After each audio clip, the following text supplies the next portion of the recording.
पूरे 500 सालों के बाद बन रहा है। दिव्य और दुर्लभ महाशुभ योग 25 सितंबर दिन सोमवार परिवर्तिनी एकादशी। इस दिन यानी परिवर्तिनी एकादशी के दिन चुपचाप गाय माता को खिला दें। ये एक छोटी सी चीज करोड़पति भी होंगे, करोड़पति मिलेगी, सभी संकटों और कष्टों से मुक्ति, मृत्युदंड पितृदोष तुरंत होगा खत्म, पूरे साल आपके घर में भरे रहेंगे अन्न धन के भंडार। यूं कहें कि आपकी 7 पुश्तें तक करेंगी रुपयों पैसों पर राज। दोस्तों, 7 पीढ़ियों तक बैंक बैलेंस बढ़ता चला जाएगा, दुख दूर हो जाएंगे और सुख आपके पास आ जाएंगे। यूं कहें कि सुख आपके कदम चूमेंगे, आपकी समस्त मनोकामनाएं पूर्ण हो जाएंगी। भगवान विष्णु और माता लक्ष्मी का निवास होगा आपके जीवन के जो भी दुख दर्द संकट कष्ट है उन सभी से आपको छुटकारा मिल जाएगा और आपके जीवन में अपार धन सुख संपत्ति की आपको प्राप्ति होगी। यदि आपको यह एक खास और छोटी सी चीज है, इस बार परिवर्तनी एकादशी यानी कि 25 सितंबर को गाय माता को खिला देती है, तो दोस्तों तत्काल गरीबी समाप्त हो जाएगी आपके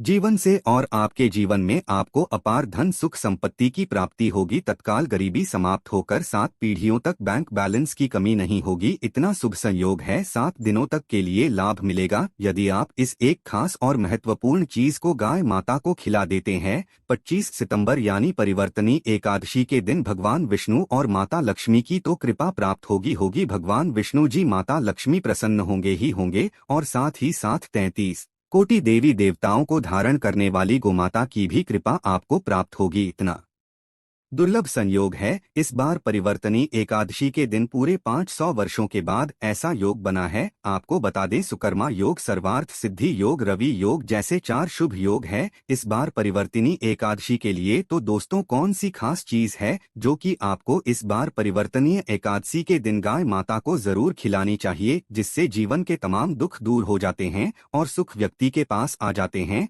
सुख कदम चूमते हैं। इस वीडियो के माध्यम से उसी खास और महत्वपूर्ण चीज के बारे में बताएंगे, तो दोस्तों पूरा भी तो देखना बिल्कुल भी मिस मत करना। काट काट कर वीडियो देखोगे तो कोई लाभ आपको नहीं मिलेगा। यदि आप लाभ चाहते हैं, भगवान विष्णु जी माता लक्ष्मी की कृपा प्राप्त करना चाहते हैं और अपनी मनोकामना आप पूर्ण करना चाहते हैं और गो माता की कृपा प्राप्त करना चाहते हैं, तो दोस्तों पूरा वीडियो देखकर ही जाना, बहुत ही लाभकारी वीडियो है। या दोस्तों, वीडियो करके शुरू करें। सबसे पहले तो आपसे रिक्वेस्ट करते हैं, भगवान विष्णु जी ने माता लक्ष्मी के सच्चे भक्त वीडियो को लाइक कर दें।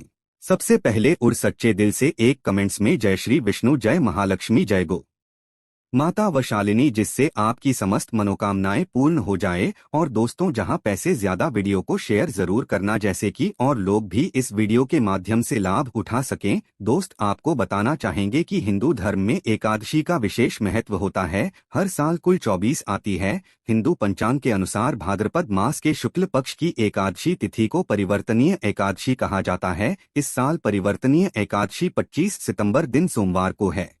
सोमवार का दिन भगवान शिव का दिन होता है, तो दोस्तों समझ जाना कि कितनी दुर्लभ संयोग में है इस बार परिवर्तिनी एकादशी। आपको बता दें कि इस दिन भगवान विष्णु जी के वामन अवतार की पूजा अर्चना की जाती है। परिवर्तिनी एकादशी को सभी दुखों से मुक्ति दिलाने वाली माना गया है और आपको बता दें, इस व्रत को करने से वाजपेयी यज्ञ के बराबर का फल प्राप्त होता है। आपको बताना चाहेंगे कि परिवर्तिनी एकादशी के दिन इस बार सुकर्मा योग, शुरुआत सिद्धियों, विद्युत पुष्कर योग, रवि योग जैसे 4 शुभ योग बन रहे हैं, जिससे कि इस बार की जो परिवर्तनीय एकादशी है बहुत ही महत्वपूर्ण है, बहुत ही दुर्लभ योग में है। और साथ ही साथ आपको बता दें, शास्त्रों के अनुसार भगवान विष्णु जी देवशयनी एकादशी से योग निद्रा में चले जाते हैं और परिवर्तनीय एकादशी के दिन बदलते हैं। कार वक्त बदलने से भगवान विष्णु जी का स्थान परिवर्तन होता है, इसलिए इसे परिवर्तनी एकादशी कहा जाता है। आपको बता दें, परिवर्तनी एकादशी के दिन स्नानादि से निवृत्त होकर घर के मंदिर में दीपक प्रज्वलित करेंगे। भगवान विष्णु जी का गंगाजल से अभिषेक करें। भगवान विष्णु जी को पुष्प और तुलसी दल अर्पित करें। अगर संभव हो सके तो इस दिन व्रत जरूर रखें। भगवान विष्णु जी की आरती करी। भगवान विष्णु जी को भूख लगाए। इस बात का ध्यान रखें कि भगवान विष्णु जी को सिर्फ सात्विक जीतों का भोग लगाया जाता है। भगवान विष्णु जी के भोग में तुलसी को जरूर शामिल करें। ऐसा माना जाता है कि बिना तुलसी के भगवान विष्णु जी भोजन ग्रहण नहीं करती। इस पवित्र पावन दिन भगवान विष्णु जी के साथ साथ माता लक्ष्मी की पूजा करें, भारती करें। इस दिन अधिक से अधिक भगवान का ध्यान करें और अपनी शक्ति सामर्थ्य के अनुसार अन्न धन वस्त्र जो भी आपसे बनी दान धर्म के कर्म जरूर करें। भगवान विष्णु जी माता लक्ष्मी प्रसन्न हो जाते हैं और भक्तों की समस्त मनोकामनाओं को पूर्ण कर देती है। दोस्तों, अब बात करें इस दिन यानी परिवर्तनीय एकादशी के दिन गाय माता से जुड़ी कौन कौन से उपाय आपको करने चाहिए जिससे भगवान विष्णु जी माता लक्ष्मी प्रसन्न हो जाते हैं और व्यक्ति के जीवन से तत्काल गरीबी समाप्त हो जाती है और 7 पुश्तों तक बैंक बैलेंस की कमी नहीं होगी, दुख दूर हो जाते हैं और व्यक्ति के में आ जाते हैं, कदम चूमते हैं, सुख और समस्त मनोकामनाएं भगवान विष्णु जी माता लक्ष्मी कृपा से तू हो जाती है। चलिए शुरू करते हैं। गाय माता से जुड़े हुए कौन कौन से उपाय है जो कि आपको परिवर्तन एकादशी यानी कि 25 सितंबर को जरूर करनी है। चलिए शुरू कर दें। दोस्तों, सनातन परंपरा में गाय माता गंगा और गाय माता त्री का बहुत ज्यादा धार्मिक महत्व है। मान्यता है कि वो माता के शरीर पर 33 कोटि देवी देवताओं का वास होता है। गोमाता की सेवा पूजा करने वाले जातक पर इन सभी देवी देवताओं की कृपा बरसती है। गो सेवा से न सिर्फ इस जन्म के बल्कि पूर्व जन्म के भी दोस्त दूर हो जाते हैं। प्रत्येक सुबह जब आपके घर में भोजन बनना प्रारंभ हो तो सबसे पहले बनाई गई रोटी को आप गोमाता के नाम से निकाल दें और भोजन करने से पूर्व गोमाता को इस रोटी को खिलाएं। यदि संभव हो तो काली गाय माता को खिलाएं। यदि काली गाय माता ना मिले तो सफेद गाय माता को भी आप खिला सकते हैं। प्रत्येक पूजा और मांगलिक कार्य में गोमाता या उनसे जुड़ी चीजें जैसे गाय माता का गोबर, गोमूत्र, गाय माता का दूध अथवा गाय माता के दूध से बना घी अवश्य शामिल करें। इससे आपको पुण्य प्रभाव की प्राप्ति होगी। सनातन परंपरा के अनुसार जिस घर में गाय माता होती है उस घर से जुड़े सभी वास्तु दोष स्वतः ही समाप्त हो जाते हैं। किसी भी पूजा में गाय माता से प्राप्त पंचगव्य युक्त पदार्थ का उपयोग अवश्य शामिल करें, क्योंकि पंचगव्य के बिना कोई भी पूजा पाठ और हवन सफल नहीं होता। तो वो कृपा पाने के लिए प्रतिदिन, सप्ताह अथवा महीने में परिवार समेत एक बार गौशाला जाने का नियम जरूर बनाएं और वहां गायों को हरा चारा जरूर खिलाएं।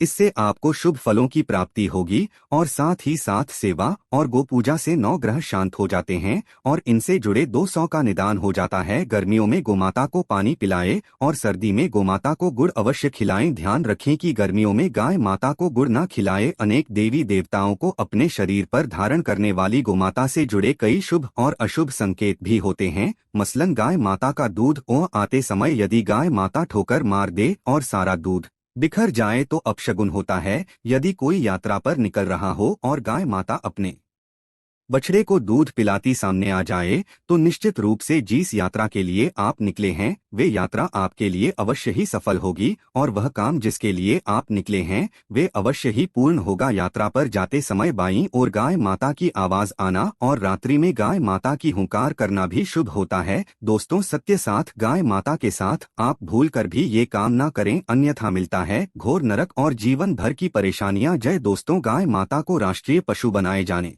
और इन्हें मौलिक अधिकार दिए जाने की बात हो रही है तो सवाल उठता है कि गाय माता जब भारतीय संस्कृति का अहम हिस्सा है तब भी गाय माता के साथ लोग खराब व्यवहार कैसे कर लेते हैं। गाय माता दर दर भटकती रहती है, भरपेट इन्हें चारा तक लोग नहीं देते। गाय माता जब तक दूध देती रहती है तो उनकी सेवा होती है और जैसे ही दूध देना बंद कर देती है तो लोग इन्हें उनकी किस्मत पर छोड़ देते हैं, सड़कों पर और गलियों में भटकने के लिए। ऐसे में गोवंशी जीवों को कोई डंडे से मारता है तो कोई उन पर पानी डाल देता है, कभी वाहनों से इन्हें ठोकर लग जाती है तो कभी बीमार होकर बेचारी एक गाय माता दम तोड़ देती है। ऐसे में जरूरत है इन बातों को जानने की कि गाय माता को लेकर शास्त्रों में क्या कहा गया है, गाय माता के साथ आपको कैसा व्यवहार करना चाहिए। या दोस्तों, गाय माता को कभी भी मारना पीटना नहीं चाहिए। शास्त्रों में गाय माता को माता का दर्जा दिया गया है। गाय माता को मारने पीटने वाला माता को मारने पीटने वाले के समान पाप का भागी माना जाता है। ऐसे घरों को नरक लोक में वर्षों तक कष्ट भोगना पड़ता है, अगले जन्म पशु योनि में मिलता है। कथा है कि गौतम मुनि ने गलती से गाय माता को डंडा मार दिया था जिससे गाय माता की मृत्यु हो गई थी और इस पाप से मुक्ति के लिए इन्हें वर्षों तक तपस्या करनी पड़ी। भगवान श्री कृष्ण जी ने बेल स्वरूप में आए वृतासुर का वध कर दिया था, जिससे मुक्ति के लिए भगवान श्री कृष्ण को संपूर्ण तीर्थों को एक कुंड में बुलाना पड़ा और इस कुंड में स्नान से वह पाप मुक्त हो गई थी। या दोस्तों, साथ के साथ जो लोग पानी पी रही गाय माता को भगाते हैं वे घोर पापी के भागी बनकर नरक भोगते हैं, ऐसा पुराणों में बताया गया है। जबकि जो लोग गाय माता के लिए प्याऊ और चार आगरा बनवाते हैं वह महाभाग्यवान होते हैं। ऐसे लोग घोर पाप से मुक्त होकर स्वर्ग पा जाते हैं और बड़े ही धनवान कुल में जन्म लेकर सुख भोगते हैं। और साथ ही साथ आराम कर रही गाय माता को कष्ट देकर कभी भी उठाना नहीं चाहिए। कहते हैं कि जिस स्थान पर गाय माता बैठी है वहां से नकारात्मक ऊर्जा समाप्त हो जाती है। गाय माता की बैठने की जगह जो लोग नियमित साफ रखते हैं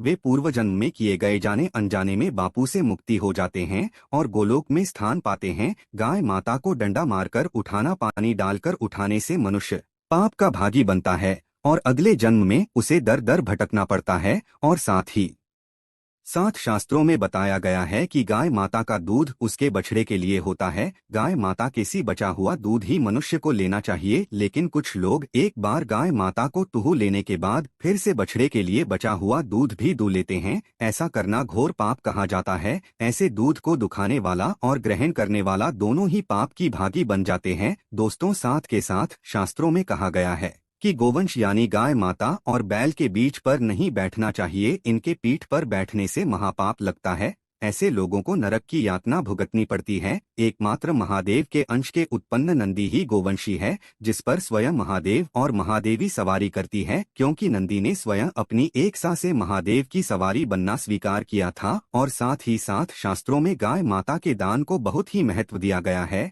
लेकिन ऐसी गाय माता का दान कभी नहीं करना चाहिए जो बूढ़ी और बीमार हो। कठोपनिषद में नचिकेता की कथा भी इस संदर्भ में है कि जिन्स नचिकेता ने पिता द्वारा बूढ़ी गाय माता को दान करने पर आपत्ति जताई थी। दूध देने वाली और बछड़े सहित जो लोग गाय माता का दान करते हैं वह महान पुण्य को प्राप्त करके स्वर्ग में स्थान पाते हैं। दोस्तों, साथ ही साथ सूर्य, चंद्र, मंगल या शुक्र की युति राहु से हो तो पितृदोष होता है। यह भी मान्यता है कि सूर्य का संबंध पिता से, मंगल का संबंध रक्त से होने के कारण सूर्य यदि शनि, राहु या केतु के साथ स्थित हो या दृष्टि संबंधी हो तथा मंगल की युति राहु या केतु से हो तो पितृदोष होता है। इस दोष से जीवन संघर्ष में बन जाता है।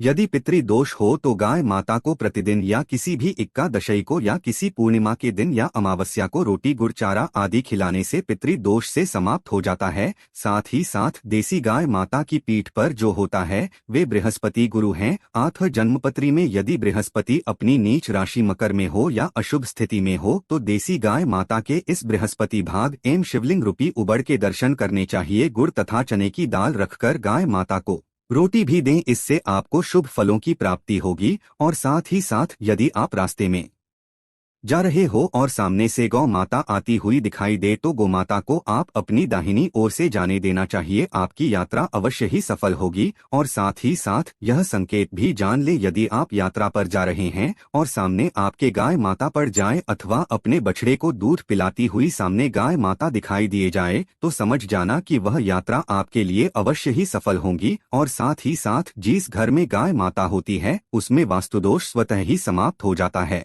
और साथ ही साथ आपको बता दें कि गाय माता को आप जो भी रोटी बनाए प्रतिदिन ताजी रोटी ही बनाए। गाय माता को अगर आपने रोटी बनाई है तो कोशिश करें कि उस रोटी को आप तुरंत ही गाय माता को दे दें। अगर आप उस रोटी को रख देंगे और उस रोटी को अगले दिन देंगे तो वह रोटी बासी मानी जाएगी। गाय माता को कभी भी बासी रोटी ना दें, इससे घर में नकारात्मक ऊर्जा वास करती है और जो भी कार्य आपके बनने वाले होंगे वह कार्य भी आपके बिल्कुल भी नहीं बनेंगी। इससे आपके घर में हमेशा दर्द देवता का वास रहेगा और आप जिस भी कार्य को करेंगे उस कार्य में आपको हमेशा असफलता ही हाथ लगेंगी। इसलिए कोशिश करें गाय माता को रोजाना ताज़ी रोटी बनाकर खिलाएं और रोटी को बिल्कुल ना रखें। बासी रोटी गाय माता को ना दे और साथ ही साथ सड़ी गली चीजें गाय माता को नहीं खिलानी चाहिए। कि घर में कोई फल है, कोई सब्जी है, सो जाए तो लोग क्या करते हैं, गाय माता को खिला देते हैं। नहीं, ऐसा नहीं करना चाहिए। ऐसा करने से यदि आप गाय माता को खिलाते हैं तो और आप पाप के भागी बन जाते हैं। आप बिल्कुल भी सड़ी गली चीजें गाय माता को ना खिलाएं। और साथ ही साथ आप आटे की 11 लोइयां बनाकर उनके ऊपर हल्दी लगाए। इसके बाद आप उन 11 लोइयों को एक एक करके गाय माता को खिलाएं। प्रत्येक लोई को खिलाते समय गाय माता के सींगों पर आप हाथ पेने, पीठ पर हाथ पे नहीं मस्तक पर हाथ फेरें। माता गाय माता की आप चरणों के स्पर्श करें। जहां दोस्तों ऐसा करने से आपके समस्त कार्य बनने लगेंगे। जो दुख का समय चल रहा है वे भी समाप्त होगा। आपके जीवन में खुशी है, खुशी आऊंगी। और एक बार आप 7 बार गाय माता की परिक्रमा भी कर लें तो आपके समस्त कार्य होंगे। और साथ ही साथ आप गाय माता को जब भी रोटी दे, रोटी पर या तो आप थोड़ी हल्दी लगा ले या थोड़ा गुड़ रख लें। अगर गुड़ ना हो तो आप थोड़ा मिश्री रख सकते हैं, थोड़ा घी रख सकते हैं। जहां दोस्तों गाय माता को कभी भी सूखी रोटी ना खिलाए। सूखी का मतलब गाय माता की वो जो रोटी रखें खिलाए, उस पर कुछ ना कुछ रखकर खिलाए। हल्दी रख लें, गुड़ रख लें, मिश्री घी अब जो भी रख लें, मतलब खाली रोटी नहीं खिलानी है। ध्यान इस बात का रखें, जब भी आपको सुबह फलों की प्राप्ति होगी। या दोस्तों, ये थे गाय माता से जुड़े कुछ महत्वपूर्ण उपाय, कुछ बातें जिन्हें आपको ध्यान में जरूर रखना चाहिए। या दोस्तों, वीडियो अच्छी लगी हो तो वीडियो को लाइक करें, ज्यादा से ज्यादा अपने दोस्तों में शेयर करें। चैनल पर नहीं है तो सब्सक्राइब करें।